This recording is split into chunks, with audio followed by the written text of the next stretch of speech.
بسم الله. اللهم صل وسلم وبارك على رسول الله. السلام عليكم، ازيكم حبايبي؟ عاملين ايه؟ وحشتوني قوي.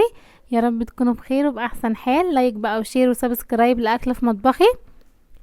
النهارده بقى معانا كيكه السفندي او اليوسفي، من الكيكات الخفيفه والجميله واللي ريحتها حلوه قوي.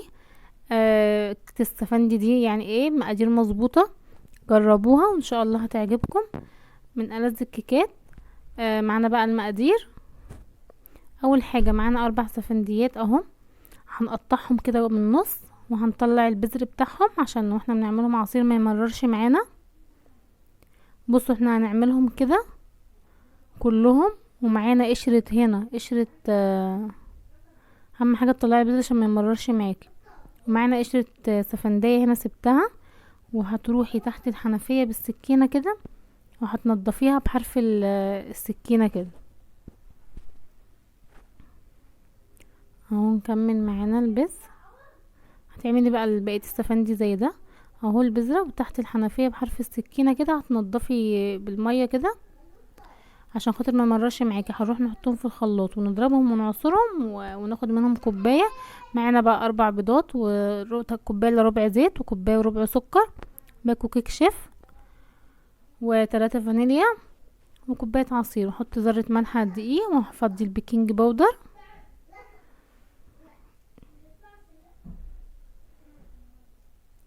هقلب طبعا حلو.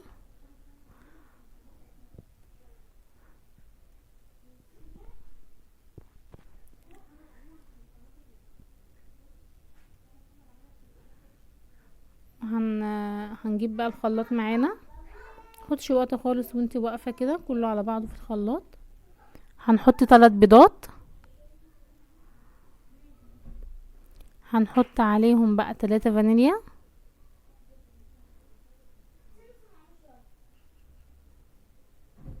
وهنحط عليهم معلقة خل.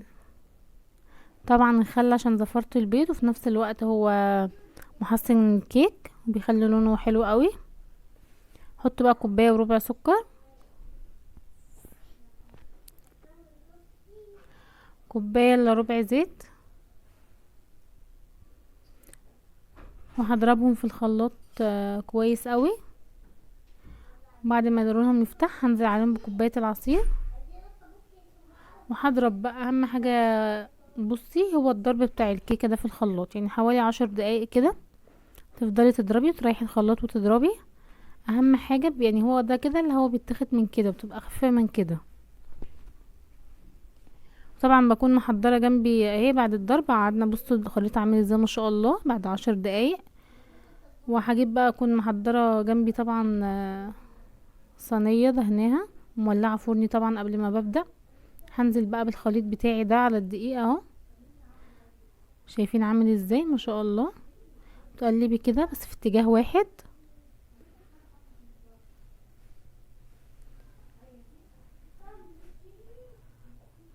حطي بقية الخليط معانا.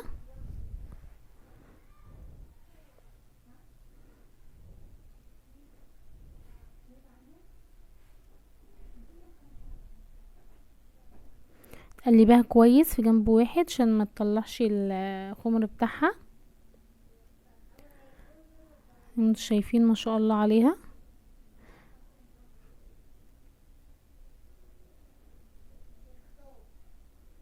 كوني مولعة فرنك من قبل ما تبدأي على درجة حرارة 180 درجة بقى. هنحطها. بصوا انا هنا ايه، جبت هو المضرب. حسيت ان سمكها تقيلة، يعني تقيلة قوي، يعني ايه، حسيت ان هي تقيلة معايا شوية، فعايزة ايه ان انا اخففها شوية. يعني عندي بقى عصير فاضل حوالي نص كوباية كده، او ربع كوباية، يعني نص من ربع نص كوباية كده. حطيته، ظبطها جدا. يعني احنا كده معانا المقادير كوباية وربع عصير يوسف عندي اهي. حسيت ان سمكها بقى احلى وخفيفة كده، يعني مش خفيفة قوي، مش ان هي خفيفة جدا، لا، يعني اتظبطت معايا اهي.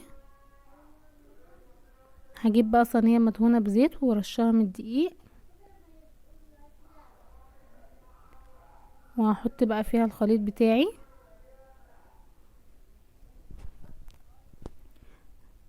اهي العجينه باينه معاكي اصلا من قبل ما تحطيها في الفرن، ما شاء الله خفيفه جدا، مش خفيفه في السيلان، لا يعني قصدي باين عليها ان هي هشه معاكي مش تقيله. يعني هي الكيكه بتبان معاكي من قبل ما بتعمليها ان هي كانت هتبقى هشه ولا تقيله. بس انتي جربي كده، اهم حاجه الضرب في الخلاط كده، تضربي كويس وتنخلي الدقيق، هتطلع معاكي حلوه ان شاء الله. ه...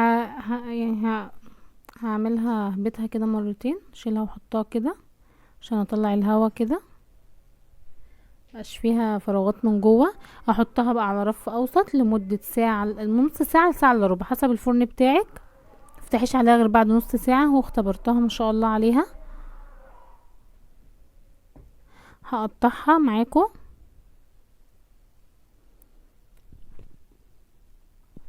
يعني ده وهي سخنه، ما سبتهاش تبرد تماما خالص اهو ما شاء الله.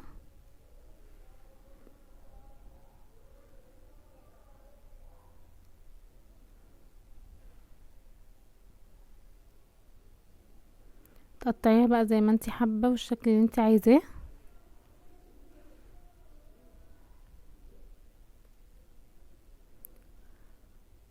اهم حاجه الفرن ما تسيبيهاش تنشف كتير، يعني بعد نص ساعه تبداي افتحي عليها وحسب كل فرن. بس انتي على درجه حراره 180، انا بسيبها من نص ساعه لساعه الا ربع كده، يعني حسب برضو ايه درجه حراره الفرن بتاعك. هي هطلعها معاكم يعني ده والله وهي طالعه على طول، ما سبتهاش حتى خالص وقت تبرد عشان تشوفوها برضو.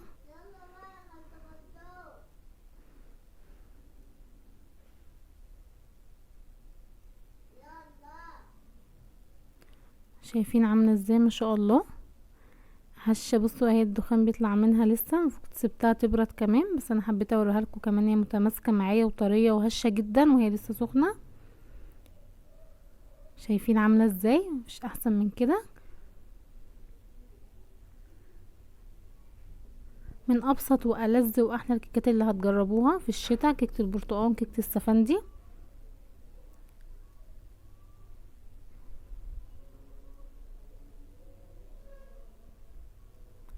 هشه قوي وطريه وطعمها حلو. ريحه السفندي فيها رائعه، جميله جدا. جربيها وان شاء الله هتعجبك، وقولي رايكم في التعليقات. بحبكم قوي، ربنا يحسن ما بين ايديكم يا رب. اشوفكم في فيديو جديد، هتوحشوني قوي. مع السلامه.